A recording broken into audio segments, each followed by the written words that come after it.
Good morning, everyone, and happy Global Accessibility Day.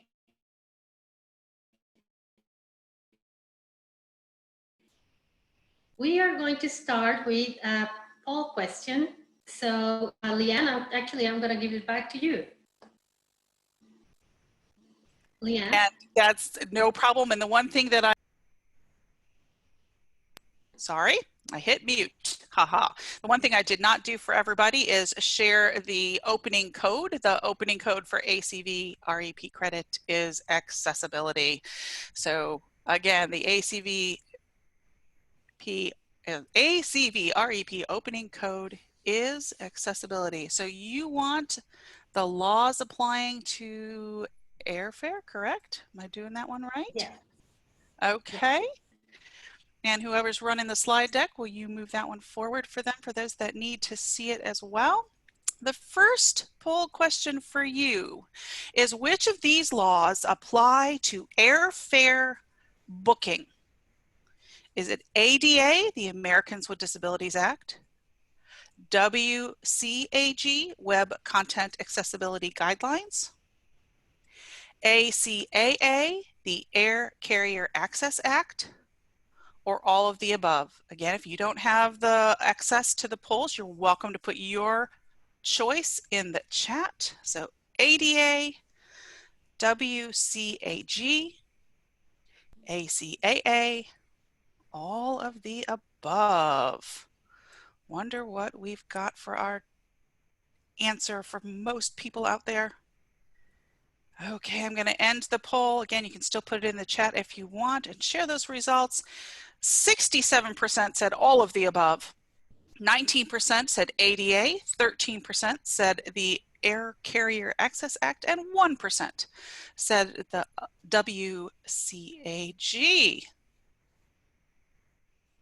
All right. Okay, so we can go to the next slide. Again, happy Global Accessibility Awareness Day. The answer to that question is all of the above. And all of these laws have in common that they overall help with different aspects of accessibility in many, many things that we do every day. So it's going to be a happy Global Accessibility Day today. If I can draw a direct line from the accessibility laws that exist today to the people who are impacted daily by these laws. Regardless of ability level, people like to travel, to shop, to get entertainment, to acquire knowledge, to be in control of their finances. And history tells us that people with disabilities have been pretty successful in doing so with the support of their families, their friends, and the community. So in some respects, things have not changed a whole lot. We still like to do all those things. What's changed is that because of the laws that exist today, we are able to do these things with much more independence while still enjoying our families, our friends, and the community. Because it's said that empathy creates understanding, I would like for you to follow me. I'm going to present a scenario and think about how you would feel. And many of us have been in this scenario multiple times. You are in a superstore, lots and lots and lots of products everywhere. And you're looking for a particular product, so you walk up and down different aisles and you cannot find the product that you need. You have circled the store a couple of times, nothing. So at some point you start looking for a store associate. You keep walking, you cannot find a store associate anywhere. So you start zigzagging the store, trying to see if you can find the product or the store associate, nothing. So in a bit of desperation, you start trying to see if the mom with the 3 kids that is in the cereal aisle can help you, possibly, or maybe the guy that you keep bumping into that has a bag of chips in his hand. Who would be more likely to tell you where the light bulbs are?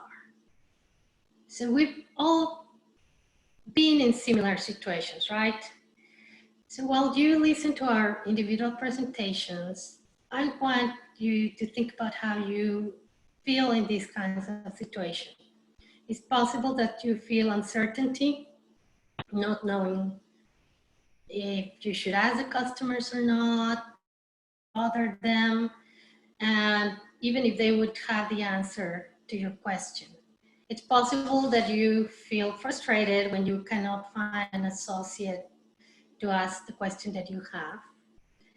And it's even possible that sometimes you give up and you go home without the product that you really needed because you just couldn't find it. So again, think about these things while we do our presentations. Soon enough, you're going to find out that we have a common theme. And our theme is that it is now easier than ever to do a lot of the things that we like to do, and that it feels so good to do them independently. Not having to find someone on the street, at school, at work, even in our own homes, to assist with something that is not accessible once, twice, sometimes multiple times a day is empowering, not having to do so. So here are our presentations, but first we're going to go to another poll question and go on to the topic. Leanne? Okay, what kind of traveler are you? What kind of traveler are you? Are you adventurous and like to explore new places on your own? Are you a planner? You like to know where you're going ahead of time? Are you cautious? I like to travel with other people. Or freestyle, anything goes. What kind of traveler are you? And if you can't access the polls, again, tell us what kind of traveler you are in the chat. That is just fine by us. Adventurous, a planner, cautious, freestyle. Lots of people joining us today. I'm still seeing the poll numbers increase.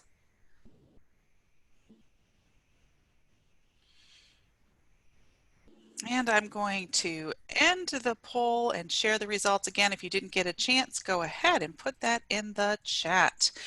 60% are planners. They like to know where they're going. 19% adventurous.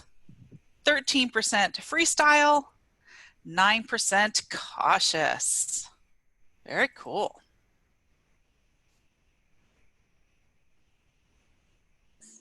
Back to you. Justine. So Justine, do you want to introduce yourself? And yeah. Hi. I'm the first panelist in the hot seat. I'm Justine Taylor, and I'm the low vision project leader at APH. I work in the educational product research and development department and help develop low vision products for all ages. And I'm here to talk to you about navigating with a visual impairment. The type of traveler I am is more of a planner. I like to plan ahead and know where I'm going. And I'm going to talk to you about an app that I use called Soundscape. And this is a navigation app by Microsoft. And this app has allowed me to become more of an adventurer and explorer. So I have used this app to navigate my environment. So it will announce shops and street names and bus stops and different things as I walk by. It will announce these things. So on my route to work, I walk to work every day, and I have gone by different shops probably hundreds of times and not even known half of what I was walking by. So with this app, I was able to independently navigate and know the stores that I was walking by. So this app can describe your current location, and it can give you and announce and give you directions to specific locations. It'll also give you auditory cues for certain destinations. So my workplace, a grocery store that I go to often, my home, different areas that I frequently go, I can get different sounds and different auditory cues that let me know that that destination's nearby. So I have used this app. It's been a life changer for me because I can now, I no longer have to ask somebody for help or, you know, what store I'm nearby or where the bus stop is. I can just use this app and easily navigate myself, and I can choose where I want to go and get there on my own. I have even used this app to help me when I've gotten lost. I once got off at the wrong bus stop, and I was trying to get to the gym at the time, and I used this app to help me navigate to my location. Normally at that point I would start to panic and I would call someone to help me, or I would ask somebody where I was trying to get to, where it was located. And with this app, I was able to independently navigate to the gym on my own. I kind of knew the direction it was in and the street it was on. So I just held the phone flat and it would announce what was around me. And then I was able to navigate to the right street and get to the gym on my own. So I was very thrilled with this app. It's a free app by Microsoft. And another app that it's not listed on here, but I wanted to mention because it is extremely a great app. It's a must-have. It's called Seeing AI, SEEING AI for like artificial intelligence. And this app helps you to read text and documents and identify colors and money, but it also will recognize handwriting and read handwriting loud. So those are the two apps from Microsoft, and they're both free, and they're very great apps that have helped me to be more independent.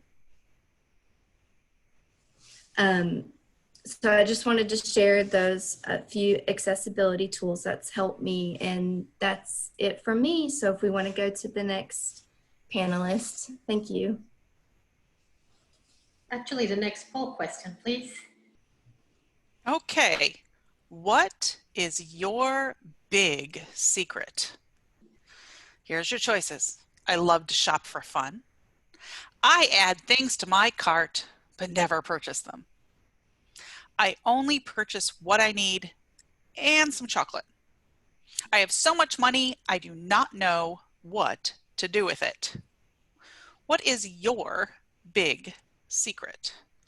While those are coming in, I did hear the Microsoft Soundscapes and gave that link. What was the other app that you mentioned? Seeing AI. Thank you. Okay, let's see what everybody's biggest secret is. Here we go. I'm going to end the poll.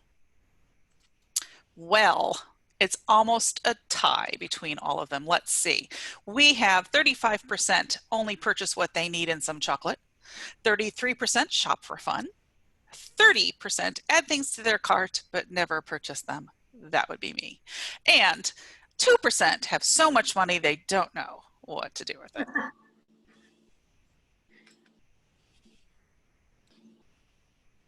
So who is next up?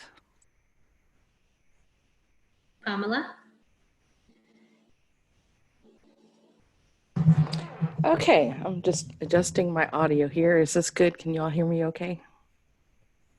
You are good. Okay.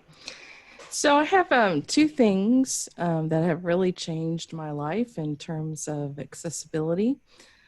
30 years ago, when I started out on my own, I didn't have a computer, didn't have a typewriter, even though I knew how to type. I had 4 years of typing in high school, but I had nothing to use it on. And so, and I knew how to read print because I had learned how to use the Opticon as a child. So I knew the shape of the letters, but I ended up taking a class to learn how to write so that I could write checks. So I did that for about 15 years. And in 2005, APH came out with an app called Money Talks. And that allowed me to enter in my check records and also to be able to print checks and also enter in credit card transactions. And it keeps track of your balance. So you know exactly how much money you have to spend to do all that shopping that we love to do. And of course, nowadays, everything has changed. Everything has gone electronic and we very rarely write checks anymore. And so now, in addition to using Money Talks to keep track of everything, I also have my bank's mobile app on my phone. I can go in and see my transactions. I get text alerts whenever I spend money. So that way, I know exactly what's going on in my checking account. If there were to be a fraudulent transaction, I'd be aware of it. So that's one big thing that has changed my life. I've gone from writing checks on pen and paper to doing everything in the computer and on the phone. And if someone sends me a check that I need to cash, I can just sign it and take a picture with my banking app and deposit it. I don't even have to run to the bank and worry about how am I going to get there before it closes and all that stuff that we used to have to worry about. The other cool thing that has really changed my life is grocery shopping.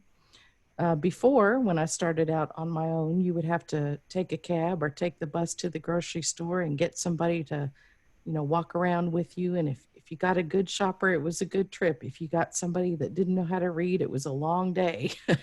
So, that could take a couple of hours, and then you couldn't get a cab home because the cab drivers didn't want to do the short runs and they didn't want to help you carry the groceries up the steps.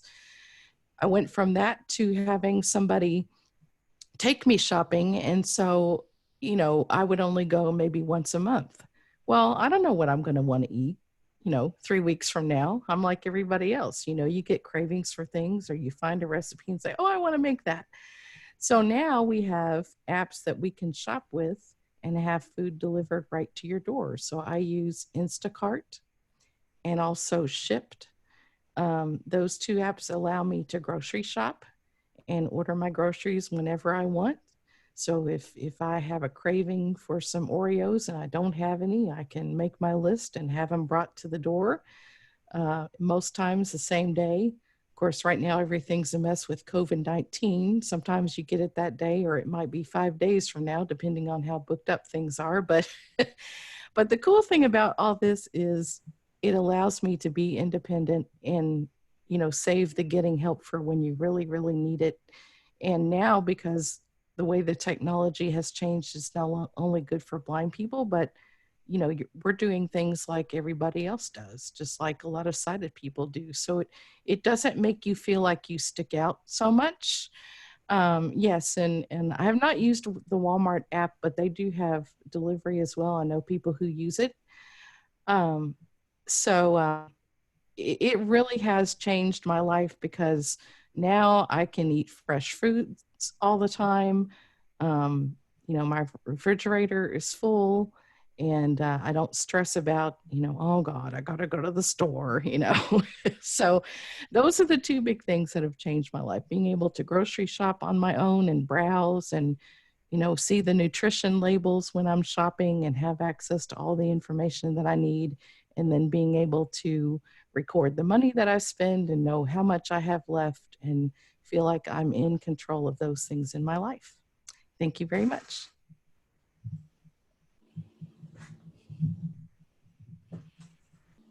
So should we go to another poll question, please? Okay. What is your cooking style? Is it gourmet and beyond? Is it I cook like my grandma? Is it out of the box? Or I like to experiment? What is your cooking style? And again, if you can't access the polls, you are welcome to tell me what is in the chat. Though one person said we left off I don't cook. So we're missing the I don't cook button. So you can put the I don't cook in the chat if you don't cook. Okay, let's see what a majority of the people say about what their cooking style is. 48% like to experiment. 22% cook like their grandmother. 20% out of the box. 9% gourmet and beyond. I want to join you. Okay, who's next? That'll be Donna. Hi, everybody. My name is Donna McClure-Rogers, and I am the Early Childhood Project Leader. I work in the department with Justine in Educational Research. I have had low vision all my life, but about 5 years ago, my vision started declining to the point that reading print, even when enlarged, was very difficult for me.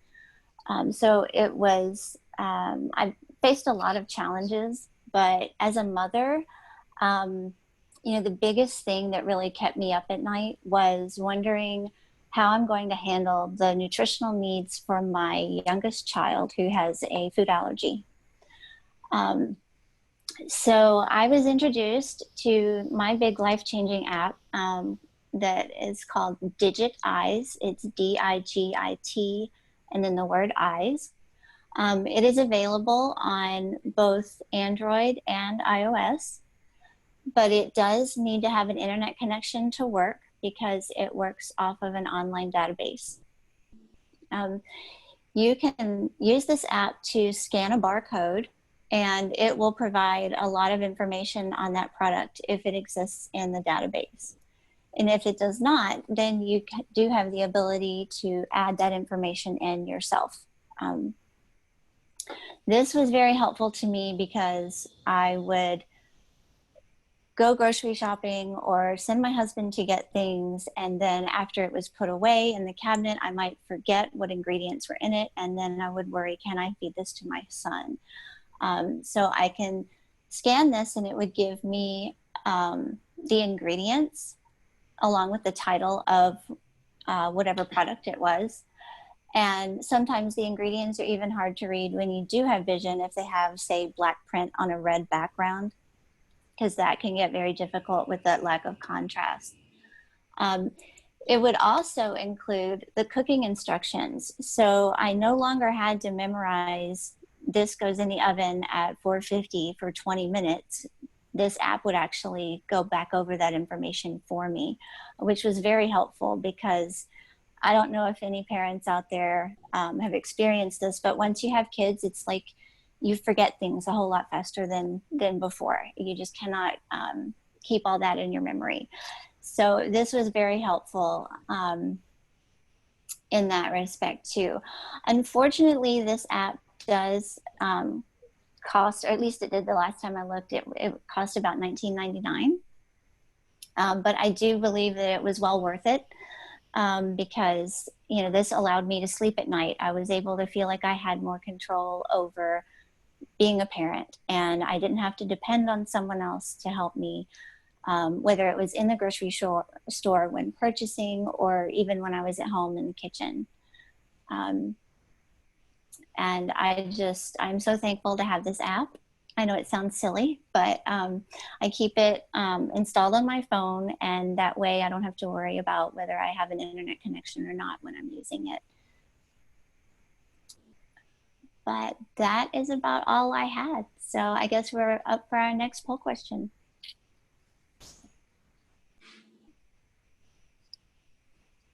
Okay, our next poll. What is your TV viewing style? Do you love to binge on your favorite shows? Do you need variety and new shows? Do you live on reruns and oldies? Or would you just rather read a good book? What is your TV viewing style? Okay, let's see. How do people watch TV out there? They're still rolling in. People are still figuring out how they watch TV. Realize you can always write in the chat if you can't get to the poll. Okay, let's see what the viewing style is. 39% binge on their favorite shows. 27% need variety and new shows. 27% would rather read a good book. 7% live on reruns and oldies. Who's next? Alan? Hey, everybody. Welcome. And if you are following a theme here, I chose to talk about TV and movies and the accessibility.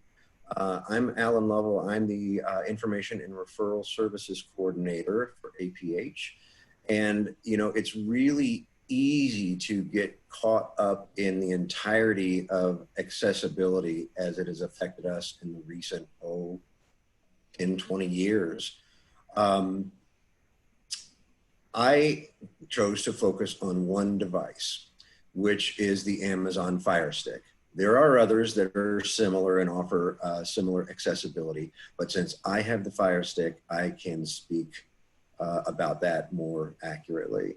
And the Amazon Fire Stick, as most of us probably know, there's devices that allow us to stream TV and movies from a whole host of streaming networks. You can access, of course, Netflix, Hulu. If you have paid subscriptions to HBO, our main national networks all have streaming networks: NBC, ABC, CBS, Fox, and so on. And the accessibility of these devices is staggering. It has provided me with the ability to access all of the text on the screen, use the navigation buttons on the remote control to scroll through all of the different categories, all the different apps, and all of the different programmings, and manually select what I want to watch. But in addition to that, it has Amazon Alexa. I have to watch how loud I say it in this house. Alexa, built right in. So with the touch of a button, you can ask questions of Alexa like you would any other Alexa device, but you can do general searches as well. Or if you know specifically what you're looking for, you can just simply press the button and say, play Game of Thrones, or search for Game of Thrones. You know, if you know what you want to watch and you don't know what network is streaming it, that is a way to find it with ease. Or you can use the voice feedback that's reading everything on the screen to, again, manually scroll through everything. So you can access it in a number of ways. And so it keeps track of what I'm watching. If I'm binging, it automatically starts me back from where I left off. It is just a wonderful device, and I tell people about it all the time. In the department that I work for, we provide information and referral services to people who may have only very recently lost sight and are dealing with the consequences of being low vision in a world where they know nothing about accessibility. And these types of devices that are mainstream, you can go into any electronic store and pick it up off the shelf. And I can walk them through the process of turning on the accessibility function with ease, that is, well, it's not only life-changing for me as a person who uses it every day, but it's life-changing for them in the way that they got back something they thought they had lost forever. And to add to that, these devices allow the audio description to be enabled.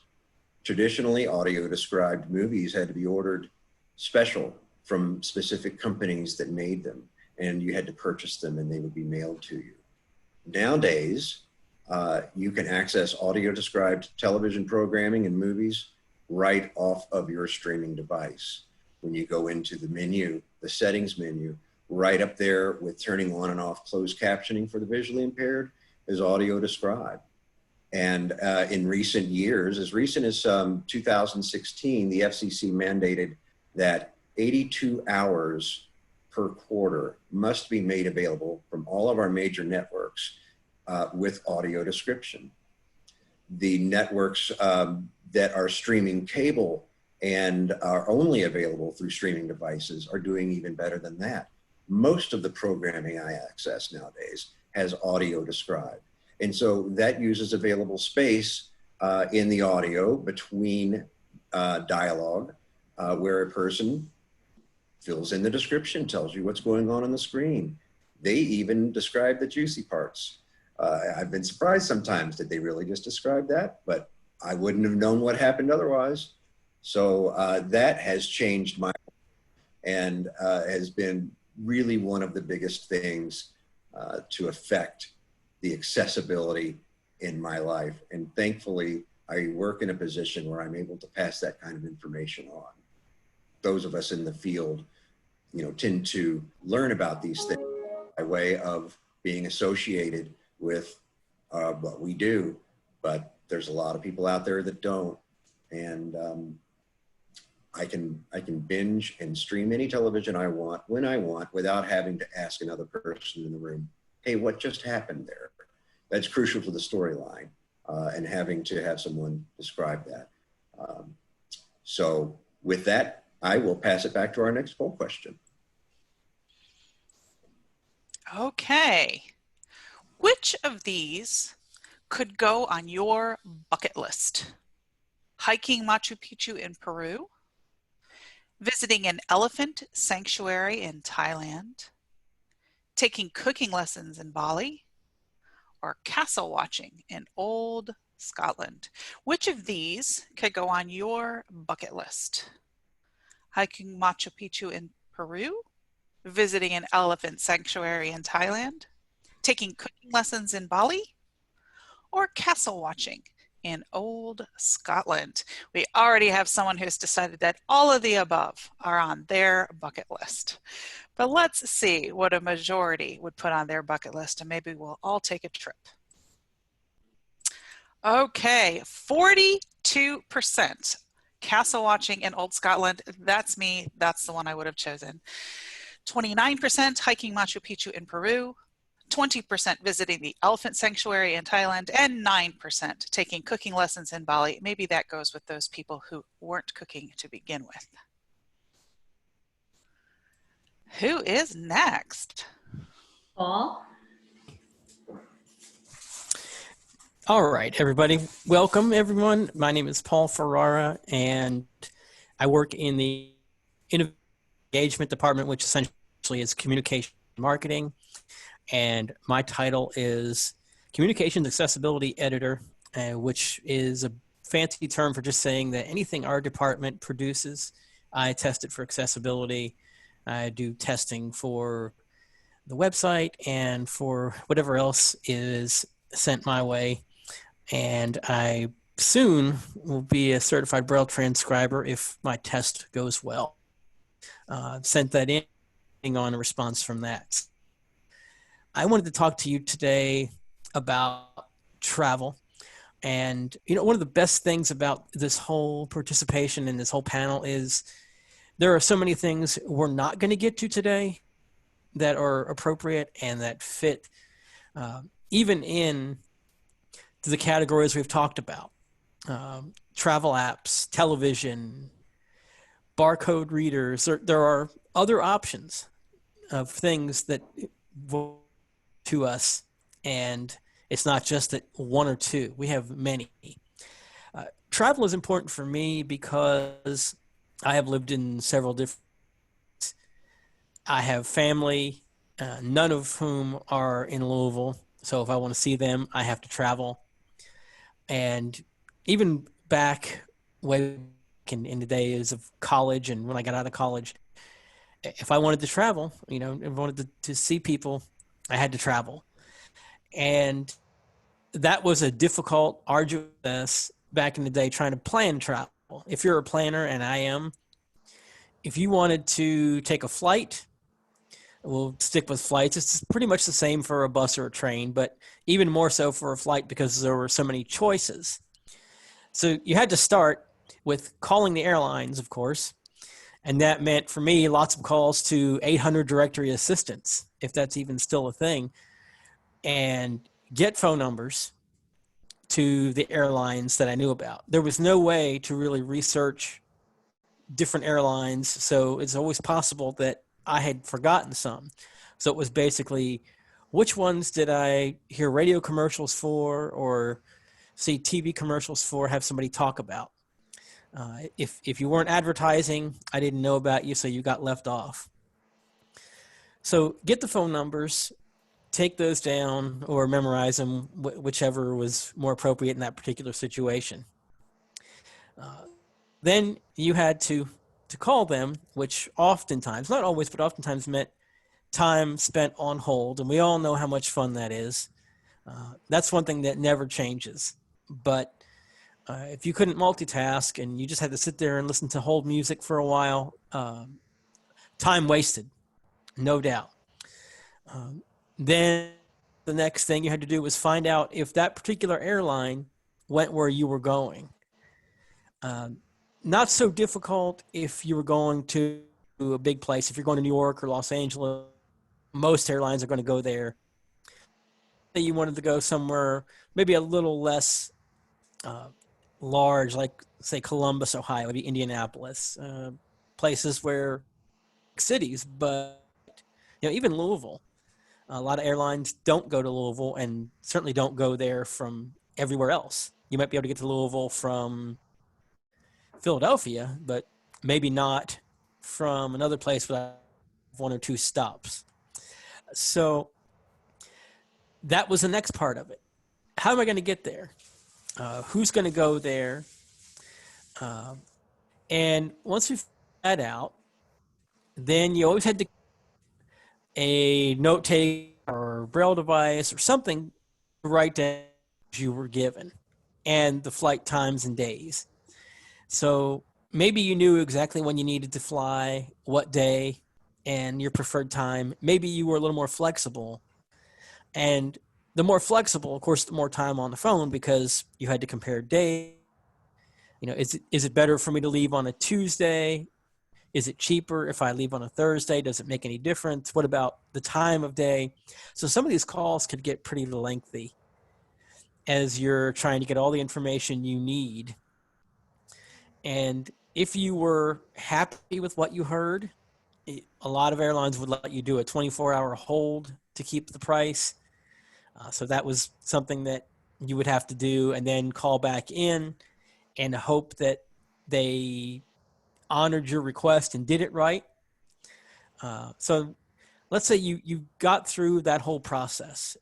Very likely the first time you could spend several hours doing this because you want to compare. You want to know that you're getting the best possible deal. You want to know that you're getting there at the time you want to get there and not spend too much time in layovers and such if you can avoid it. If you didn't really like what you got as far as prices, you had to go through the whole thing again. Maybe one more time, maybe two, maybe multiple. Depends on how much time you had to plan your trip. Now, I realize that was pretty much what everybody went through a long time ago. And everything changed when the internet and smartphone apps became a reality. But unfortunately, it didn't always change for people who are blind. In my case, oftentimes what I would find is that I would check out a website, I'd look at it, and there were certain areas that were always troublesome. The city selector was really difficult in a lot of these apps and websites. The date picker, calendar thing, whatever they called it, most of the time things were kind of strange looking sliders or really strangely laid out grids that I would have somebody describe to me, and there was just no way to navigate it with a screen reader. It just was impossible to do. And so that website was absolutely useless. Nothing at all that I could do. So I had to go back to the old way. And unfortunately, there's still apps today that are like this, that have a lot of usable things, but have parts that don't work. So they're just not going to be ones that we can use. However, there are two in particular that are my go-to apps. If I can get there using Southwest Airlines, where I start first. I have always found their people to be very hospitable, very easy to deal with, both in the airport, on the phone, the folks on the flights. So I start there if it's possible. I just really like them. And if I know that is possible, I'll do that. But if not, or if it's going to be too inconvenient, like maybe I have to go through 2 stops or have a long line where it's a 6-hour flight instead of a 2-hour flight, I'll go to Expedia. And Expedia and Southwest both have made a concerted effort to accessibility. They really do get it right. All the things that I described to you work well on those apps. I can select cities easily enough, select dates. I can, on Southwest, go to their low fare calendar so I can see every day in an entire month what the price is going to be, the lowest price, and then I can, of course, filter down from there. Their websites and apps are both really logically structured. They're very simple to navigate.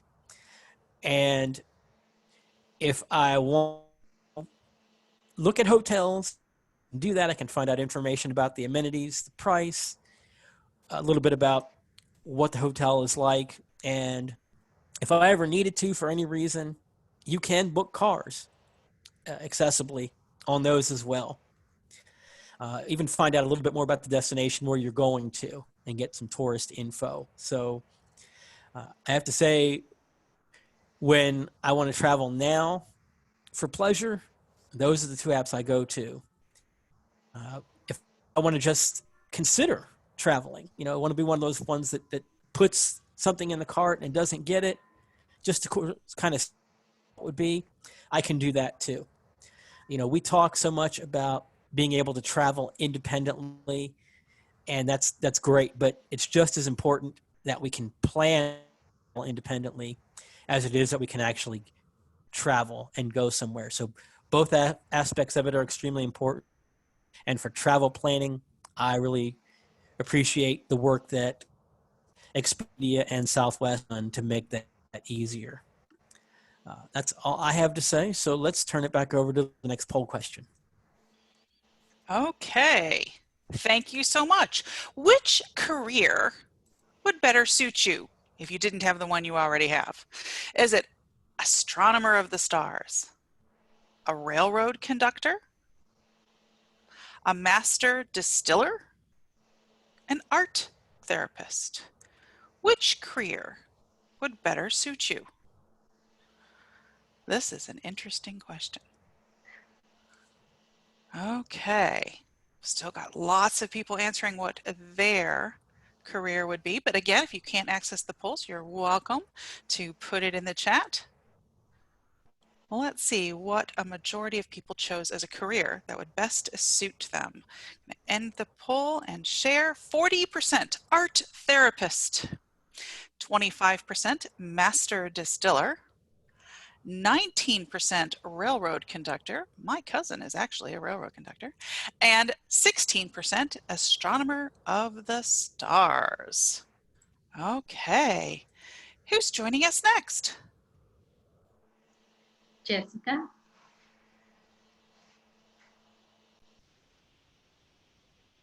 You are on. There you go, Jessica. You see me okay? Can see you and hear you. Great.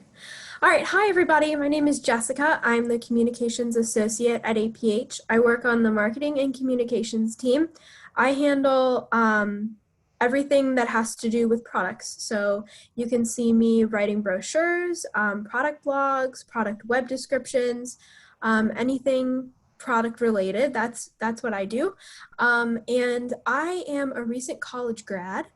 Graduated a year ago, a couple weeks ago, actually. And when I was first starting out in college, I was a nervous student and I was like, oh my gosh, first of all, where am I going to go? And what am I going to use technology-wise? Well, I was a resident of Pennsylvania at the time. And I found a college that was all Apple-based. So what that means is with our tuition, we received a MacBook and an iPad. So this is great for accessibility, and honestly, it made me love my MacBook so much more. So MacBooks are different from a lot of assistive technology products because they are mainstream. So that means that I can go into an Apple store and ask the Genius Bar questions about accessibility and they can answer me, or I can call their hotline and have the nice people also talk to me about my issue and be able to fix it. But what was even more fantastic was, since my school was an Apple-based school, I could just go to our technology center and the people there were also well-versed on accessibility. So that was the first step to my college success, was finding a school that thought of accessibility and also where everybody was on the same device. So that means that, you know, if you're having trouble accessing a document on one device, work on another, nope, there was no issue with that. Everything was on the same platform and it was mainstream. But what I loved about the MacBook is that I was able to teach myself really quickly how to use it.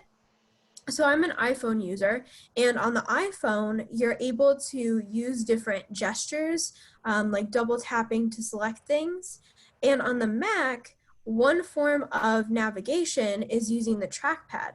Now, most of the time, the mouse is not accessible to people who are visually impaired, but this trackpad now is with these different commands. So if I was in the library studying, for example, I could 3-finger triple tap on the trackpad and my computer would go completely dark. So if I was in a quiz situation, or like I said, in the library, people couldn't see my screen. I could see it because VoiceOver is talking to me and telling me, you know, what document I'm editing and things like that. So that was one of the first things that was great, the trackpad and being able to learn it. And also the keyboard commands were similar to certain things on Windows. Like you can tab and move around like that. So it was really nice to be able to switch to another intuitive platform. And it was also fantastic to be able to access our learning management system. We were on Canvas, and a lot of times learning management systems are temperamental, but I had no issues with this. So that meant that I was able to go on, click on my class and my assignment, and I was able to download all of the files as Word docs and read them. I was able to turn in assignments, and I was able to read peer reviews. And the Mail app on my computer, all Apple apps are built with accessibility in mind, so I was able to email my professors. Also, the Pages app, which is similar to Word, was super intuitive. All I had to do was open a Word doc in Pages or save a Pages doc as a Word doc and send it in.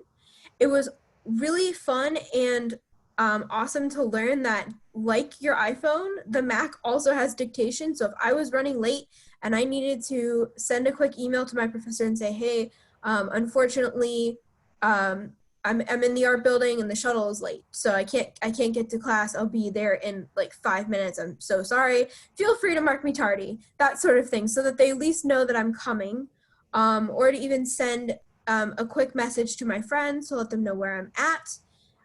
And also what I found really useful was the calendar on my Mac. So with the school being Apple-based, you know, your calendar on your Mac syncs to your phone. So I could have reminders that says, okay, your assignment today, reminder, your assignment is due by midnight, or today, calendar alert, you have class in 10 minutes. So it was fantastic to be on the same system. And I also felt, you know, like I was on the same playing field as my peers. There was nothing stopping me from being able to do everything that they did. To be able to do assignments, take quizzes, do everything that I needed to do. And as a creative writing major and a communications minor, I was often asked to, you know, edit documents to say, okay, this works or this doesn't. And with a Braille display able to also attach to your Mac, you can sit there and say, okay, I feel that there's no comma here, so I'm going to add it. So that was fantastic. And for the first time ever, like I said, I was on the same playing field as my peers. And I just felt really included. And it was just a really great way to enjoy college and to be there with no barriers. You know, there's not an issue with the firewall. There's not an issue with, you know, going on. The only issue we had was not so good Wi-Fi. That was it. There was no other hurdles to jump through, which was fantastic. And from an accessibility standpoint, like that's almost unheard of. So the MacBook really enhanced my college experience. And for that, after that, I'm just gonna tip it over to the next poll question. And yeah, that's all I have. I have a quick question, Jessica. Which college was it? Or if you want to say. Sure. So I went to a little college near Pittsburgh called Seton Hill University in the little town of Greensburg, which is 40 minutes from Pittsburgh.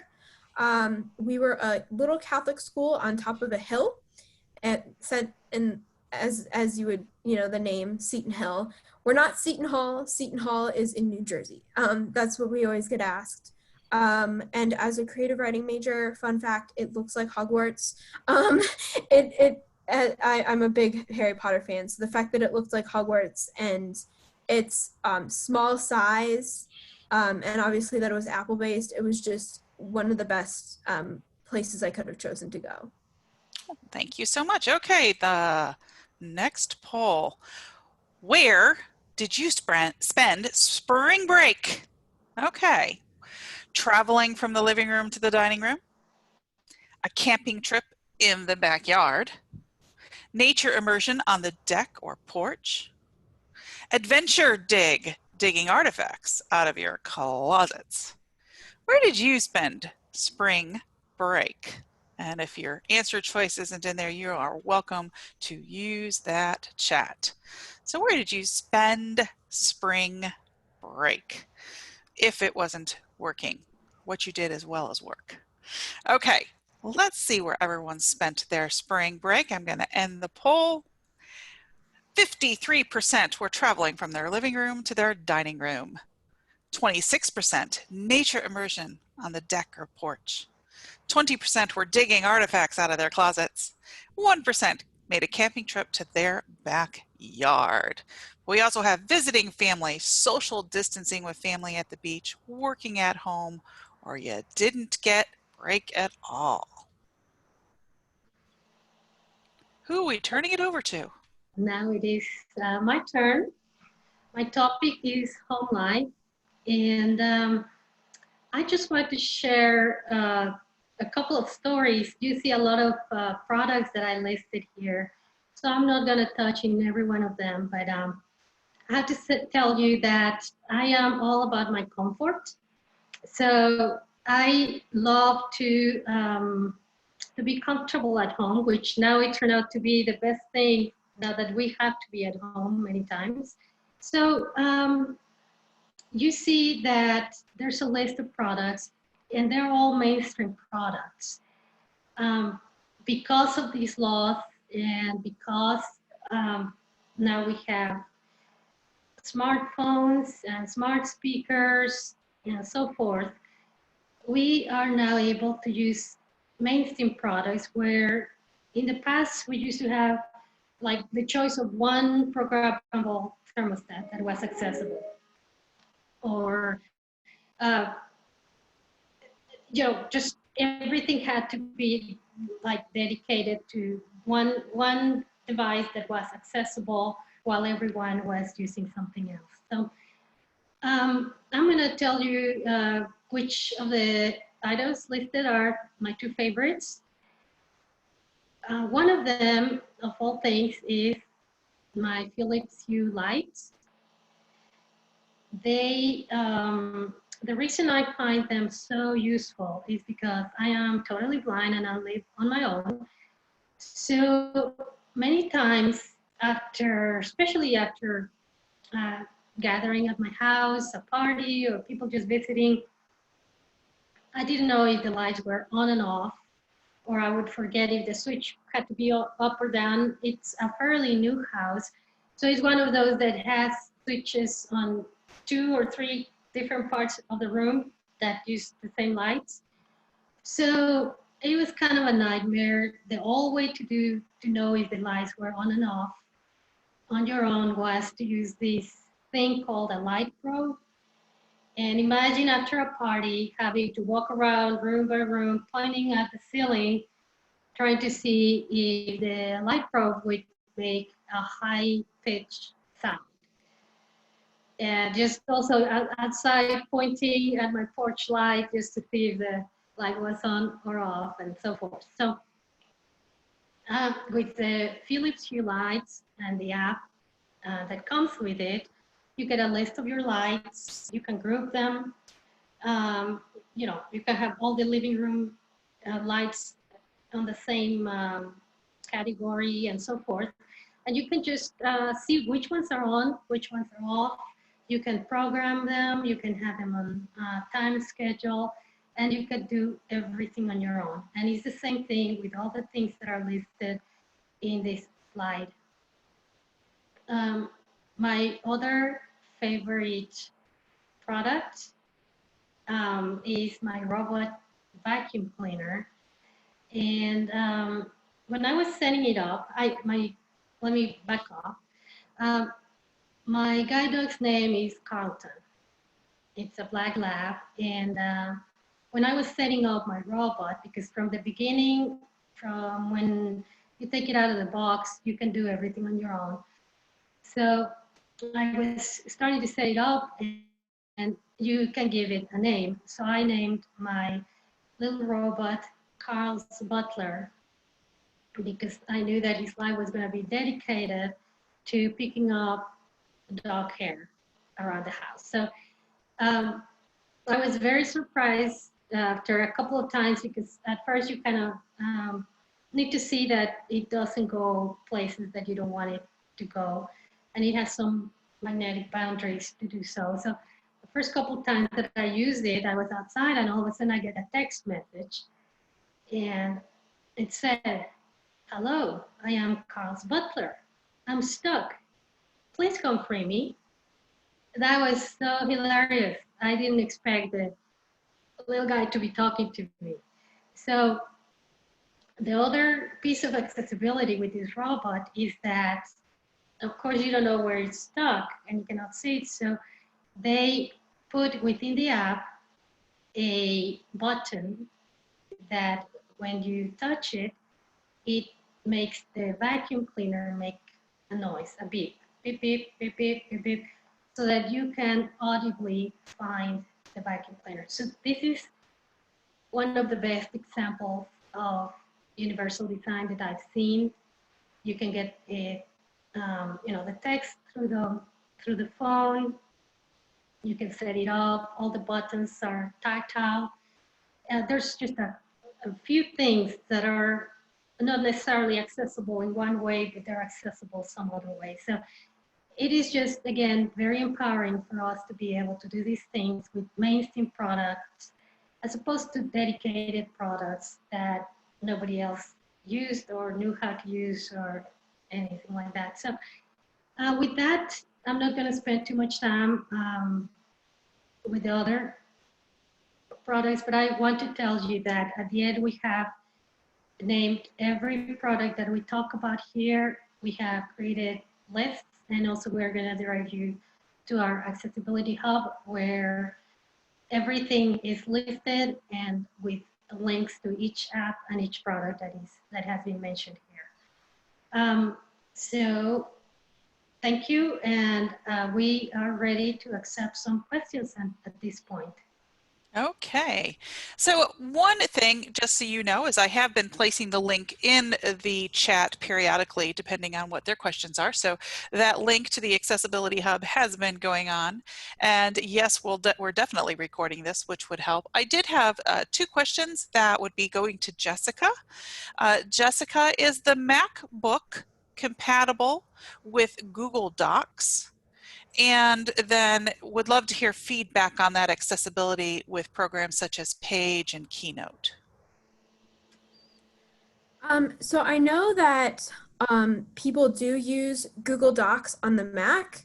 However, I was one of those people who thought that I could use VoiceOver with Google Docs.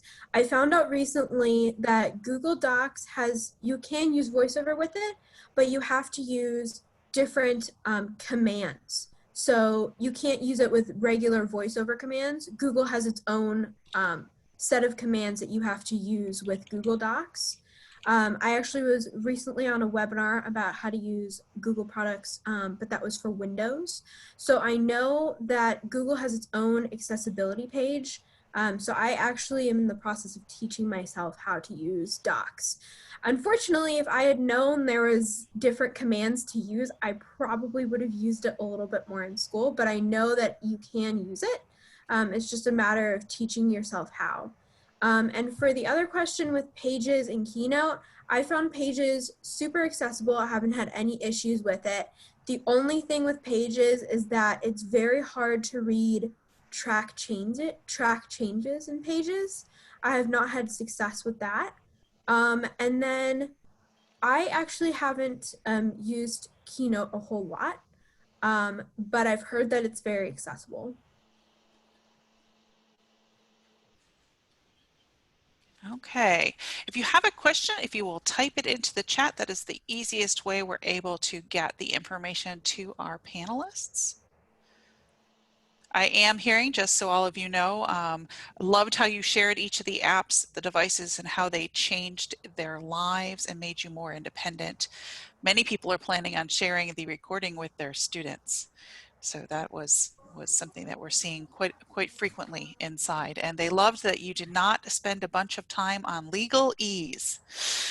Yeah. I think people thought it might have been a legalese discussion. So that was a great information. That was kind of the point, not to spend too much time there, but spend more time on how those laws are affecting real life. Quite a few other people said wonderful incorporation of the poll lead-ins to your sections. They found that very helpful, and I think they enjoyed that breakup.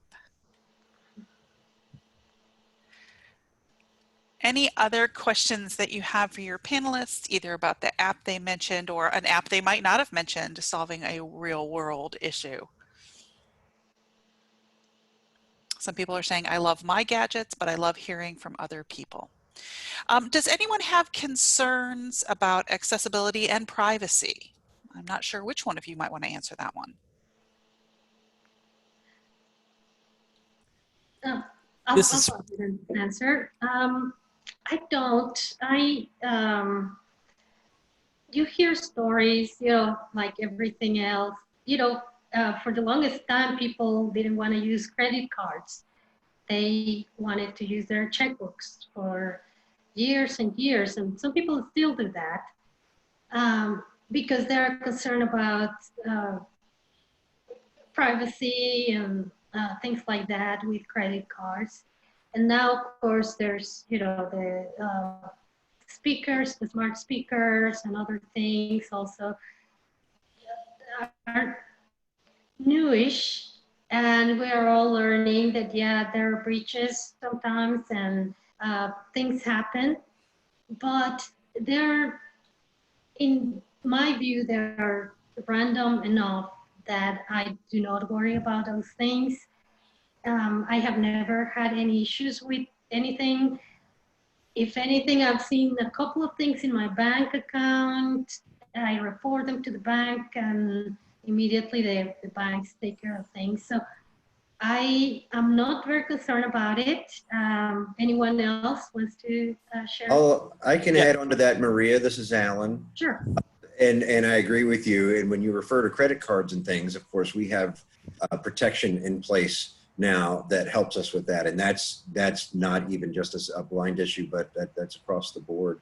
But when you're talking in terms of accessibility on devices, for example, that talk out loud, they've done a good job in helping us out with that. One function, for example, when you're using smartphones is to use the screen curtain, which turns your screen black. So if somebody's behind you looking over their shoulder, you'll still be able to hear what's going on, but they won't be able to see what's going on.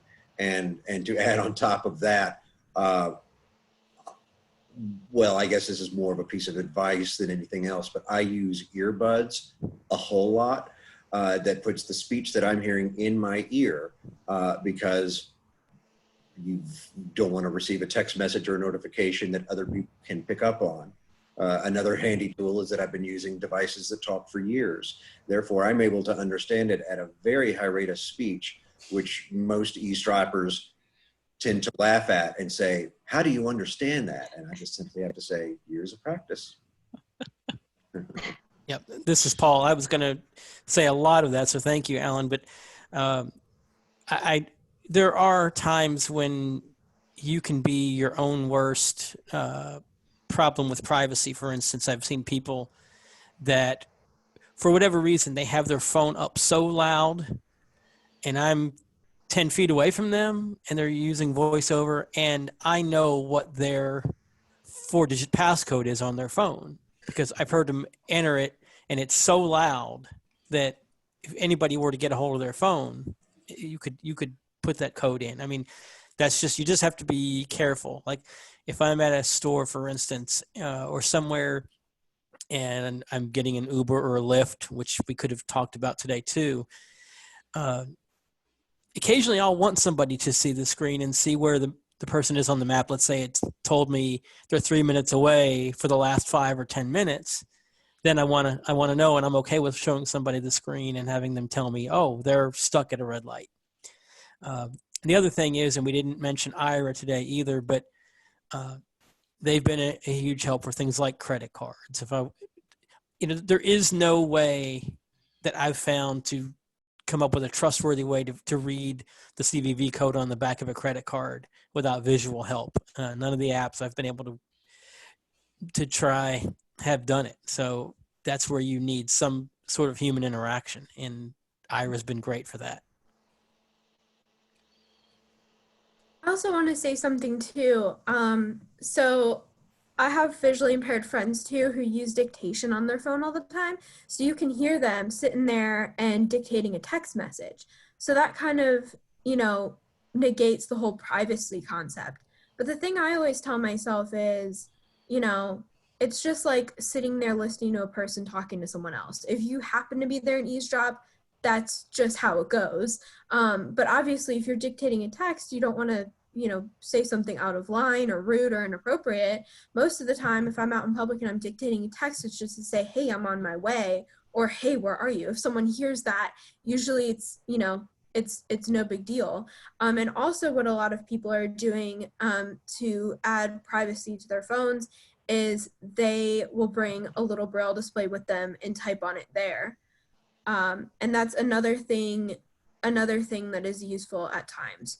And additionally, sometimes when you're updating your phone, Apple will say, hey, do you want to share your information with Apple for research purposes?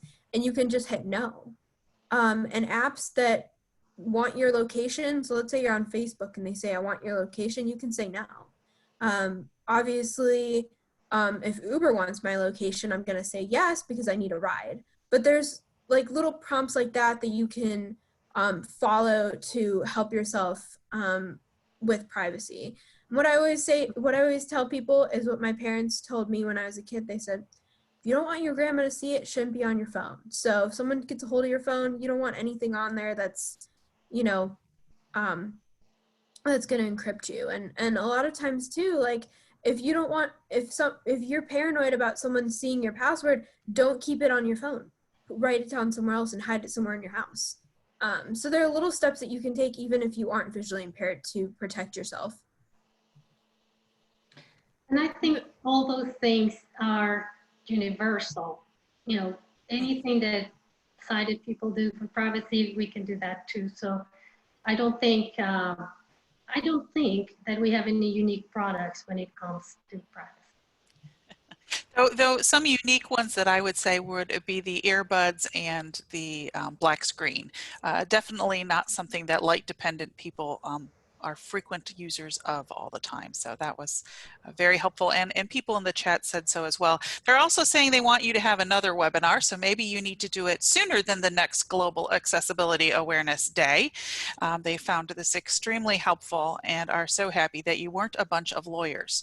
So thank you for not being a bunch of lawyers.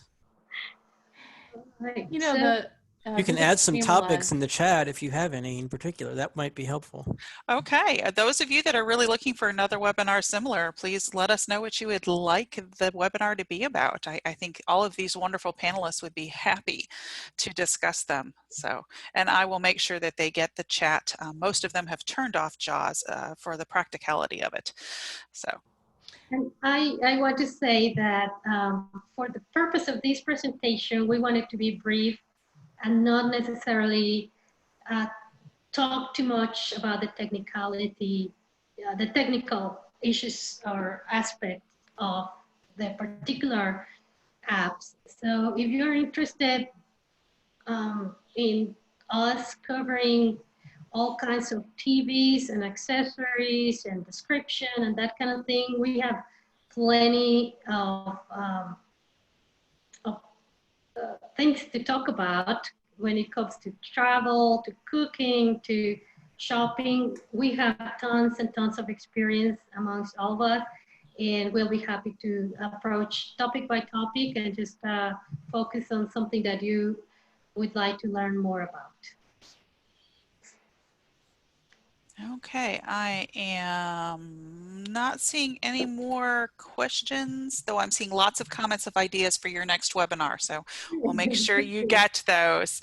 How to encourage middle school and high school students to take advantage of resources and help them fit in and develop friendships. So that's, you're right, you're getting lots of topics to be able to move forward with. So I foresee another webinar in this panelist's future. Perfect, we'll do so. So should we move on to the? Yep, I'd say do so. So we have now a poll question about, we're just going to show you 2 pages of APH resources that again are going to be, oh no, first. This is your apps and products. Yeah, so again, those pages are at our accessibility hub, which is aphaccessibility.com. And also the recording will be there. There's a download to the PowerPoint. And then all the APH resources will be there too. So we can move on to the next poll question now. I don't have another poll question, so I am not sure. That one I might have missed putting in, so that's my fault. You guys are gonna put a 1, 2, 3, or 4 in the chat, so I'm gonna see that chat really explode with numbers. What APH resources and materials can help you, your students, and your clients?